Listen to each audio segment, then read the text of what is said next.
Jeg er en arrogant og usympatisk nar, der kun virker beskeden. Med valg for store drømme, der slukkes af virkeligheden. Sidder i min lejlighed på 13. dag. Prøver på at falde ned, men tankerne giver mig ikke lov at slappe af. Overgå dig selv, præster videre i teksten. Lad nu være så svag og følsom, din svækling. Du whiner og synes, det er så hårdt hele tiden. Hvad med at få dig et liv, som om man orker at give? Få dig et liv. Få dig et liv.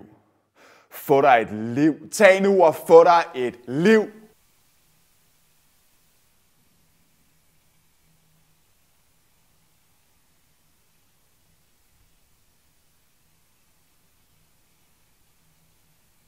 For 10 år siden var jeg 17 år gammel og gik på gymnasiet.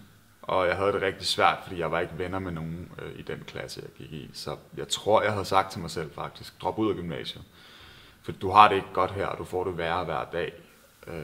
Så kom ud et andet sted og kom i noget behandling, og kom eventuelt i noget gruppeterapi, hvor du kan møde andre unge mennesker, der også har det svært, som du bedre kan spejle dig i. Fordi så kan du måske få et fællesskab der, i stedet for hele tiden at prøve på at passe ind her. Jeg går fra manisk ageren til apatisk ugidelighed. Vender det hele ryggen, opfinder min egen virkelighed, jeg ikke kan vende tilbage fra, fordi den opsluger mig. Sådan bliver det endnu sværere ikke at indebure sig. Livet der cirkler, ikke fremgang, sidelæns langsom afvikling, forgæves kamp mod forfald, smertefuld gang imod ingenting. Noget jeg bruger tid på at tænke på, ikke være i. En mulighed jeg spilder på at have det forfærdeligt. Få dig et liv. Få dig et liv. Få dig et liv. Tag nu og få dig et liv.